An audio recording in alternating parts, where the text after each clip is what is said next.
All right, folks, we're going to go ahead and continue with our driver media availabilities. We're joined now by three contenders for this year's NASCAR Xfinity Series Championship. We've got up here with us driver of the number 00 Haas Automation Ford for Stewart Haas Racing, Mr. Cole Custer. Also, driver of the number 20 Ream Toyota, Joe Gibbs Racing, Christopher Bell, and driver of the number 21 South Point Hotel and Casino Chevrolet for Richard Childress Racing, Daniel Hemric. Gentlemen, welcome. Wayne wanted me to let y'all know that if you were all three on time, that he would look at getting some bonus points added to your total. I'm pretty sure we were on time. Yeah, you were. So I'll let him know that. How about that? But we'll go ahead and open it up for questions to the media. If you raise your hand, we'll get a mic. Let's go ahead right here. RJ Kraft, NASCAR.com. This is for all three of you. With two 1.5-mile races in this round, kind of how would you evaluate the state of your mile-and-a-half program going into round 8? I'm pretty confident going into it. I think all three of us have pretty good teams on mile-and-a-halves, but I think that's definitely been our strong suit. But for our team, but I think, it's going to be close. I mean, it's not going to be easy to get into the Final Four. I think you're going to have to win a race, or you're going to have to just be, not make any mistakes through 3 races. So, but, I think we do have a little bit of advantage going into this round.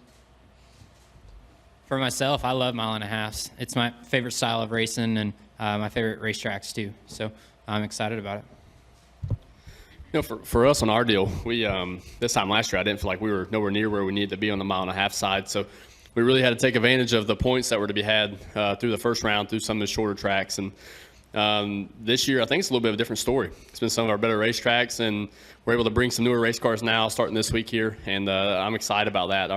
Our company's going in the right direction, and it's fun to drive race cars that are continuing to get better, and hopefully it does that as we go through the mile-and-a-half sweep here. We'll go right here in the middle to Brian.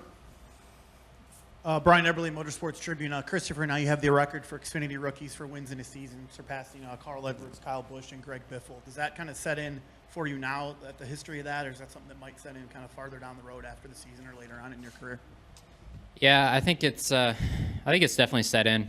And the biggest thing for me is whatever happens from this point on, I've had a successful year. So back in July, whenever I've only won one race driving for Joe Gibbs Racing, that was pretty disappointing. But now here we are at the end of the year, and I've won 6 races. So if I don't win any more, obviously that'll be disappointing. But we've had a very successful season, and that's something that I'm very proud of. Continuing, we'll go over here to Nate. Nate Ryan, NBC Sports, for Christopher. Sorry to interrupt. When you go back to this win here a year ago, like where does that rank in terms of like career progression? Was that it seems like that was a sort of defining moment for you, kind of arriving on the Xfinity Series stage? Yeah, that was cool, and I guess the biggest thing for me is I've been really proud at how whenever I don't know how to word this, but like I guess get to the next level, I'm able to just drive really fast race cars, and that allows me to compete for wins and win races. So to be able to win in the Xfinity Series so early was, obviously a big turning point for my future going forward.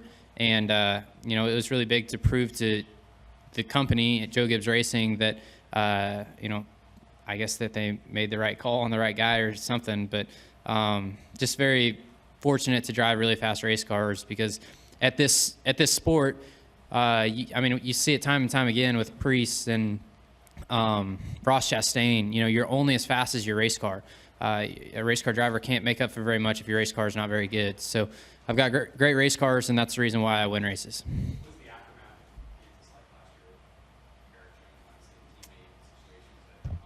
I've been wanting to know the same thing.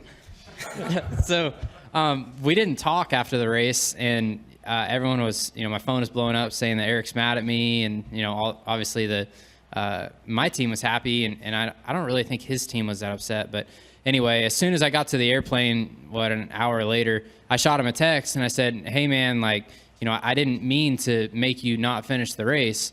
And I don't remember his exact words, but he didn't say congratulations, but I think he said he was happy for me. So we were pretty good, on pretty good terms fairly quickly, just heat of the moment. I'm sure he was a little bit upset with me, but yeah, we're good now.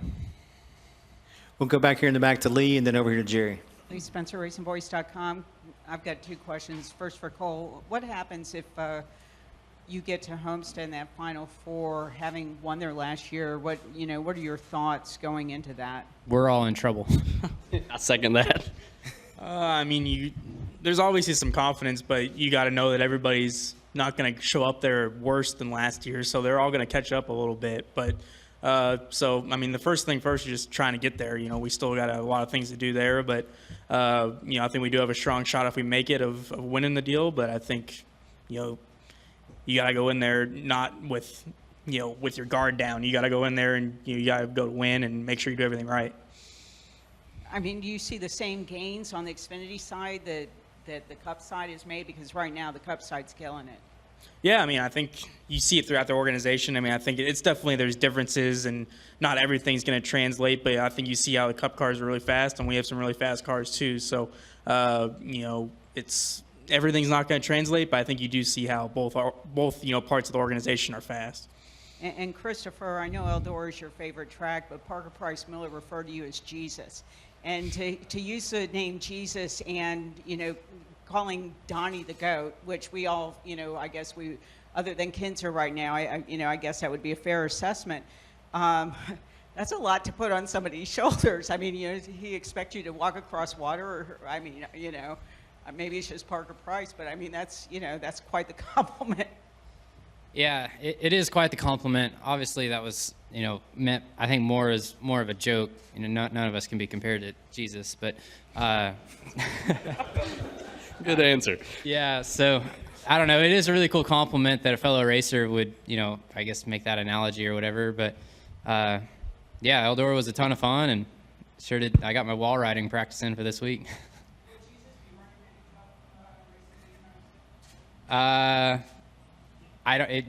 If you're referring to me, no, I won't be. So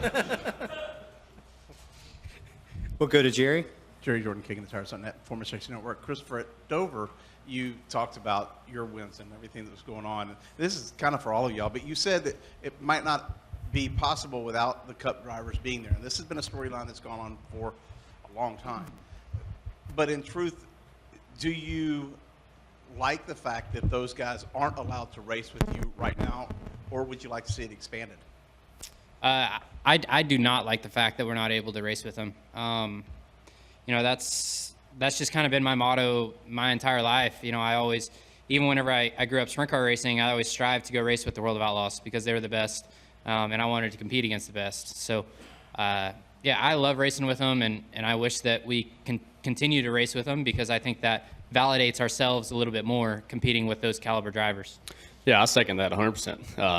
I had the same thought as a kid growing up, racing everything asphalt, super late models, modifieds, where it was to try to get to the Cup level because they were the best, just like Christopher said about the World of Outlaws for his path of what he thought. And, I think the backside of what most fans and people don't see is when we do get to race with them, yeah, we beat them, that's even better for us. But they don't see the following the race, that Sunday, that Monday, that Tuesday, where if they were able to do something or figure something out, majority of the guys that are winning on Sunday that also come and win on Saturdays, we have the ease of being able to reach out to those guys and say, ask them questions or lean on them, and they actually respond, a majority of them. I know his boss, Kyle's really good about that. If you got a question and it's approached the right way, he'll answer it. Keselowski's another one that comes to mind, and that's something, the other side that people don't see that we get to take out of racing with those guys on Saturdays that hopefully prepares us for Sunday one day.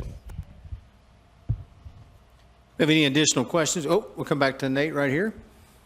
For Daniel, you talked about Richard Childress Racing going in the right direction. Is that just the Xfinity side, or do you see it on the Cup side? And as you race for the championship on this series, how much of your time are you balancing looking toward 2019 and Cup? Yeah, I think with everything set in place, all my focus is 100% on this side right now currently. With odd and end things that you have to put your foot forward on the other side of it. But, as far as the program itself, the Xfinity side for sure has been going the right way since probably right before this time last year, and we've been seeing gains that have allowed us to have faster race cars. You look at just the pure stats of the company on the Xfinity side of things, from our race speed to our poles to our laps led, all that stuff has doubled over the past 6 to 8 months, and that's something I'm proud of because we've been a part of it. Every driver, every crew chief, engineer have had a small hand in that and getting us where we're at, our engine shop, Chevrolet, and it's fun to be a part of that. And the Cup side of things, I'm not going to sit up here and kind of try to cover anybody's eyes up. There's a long way to go on that side, but there's also big glimmers of hope at times that says, okay, maybe this whole package didn't work, but here's the positives. And I think that side of the organization are doing a lot of good things to make sure, kind of weeding that stuff out. And they're taking chances and they're trying to hit on what's right and what's wrong. And hopefully that prepares me for the best I can when 2019 comes. We'll go over here to Reed. Reed Spencer, NASCAR Wire Service. Daniel, that being said, with the new package for next year in the Cup Series being announced, do you think that may be helpful to you, given that it's closer to what you're driving now? Yes and no. No matter how you want to look at it, that's the top level of the sport, right? So all those guys are extremely good at what they do, and I'll be able to answer that question a little bit more freely after Tuesday. I get to take part in the Goodyear test at Charlotte with that package. So I'm excited just to see what it is and how it actually translates, not to the package we run primarily on the Xfinity side now, but how does it compare to maybe our Indy or our Michigan package, Pocono package that we ran on the Xfinity side. I think as a whole, it probably makes that learning curve not quite as steep, but you got to look out on the other side too. Those guys are used to running 210, 20 mile an hour in some places, and now they're going to feel like they're in extremely slow motion. So that's got to help them as well as far as being able to adapt and thought process and make decisions on a different pace than what the guy who hasn't ran those speeds is going to be able to make. But Priest and I had the same conversation at Dover last week, walking into the garage area, what our thoughts were. Part of us is frustrated because, man, you work your whole life. You want to get there and be the hardest thing to drive against the best people in the world. But from the performance side, transitioning into that, I think that's definitely going to make that, a little, I don't say easy. Easy is not the right word, but a little more comfortable with the pace and whatnot you're going to carry in a Cup cars moving forward. But at the end of the day, you still got to race everybody. Everybody's going to have the same opportunity. And they're going to give a trophy and pace somebody at the end of every race. So that's how you got to approach it. Gentlemen, thanks for joining us today. Good luck tomorrow. Yeah, thank you. Thank you. We'll look for those bonus points. Okay.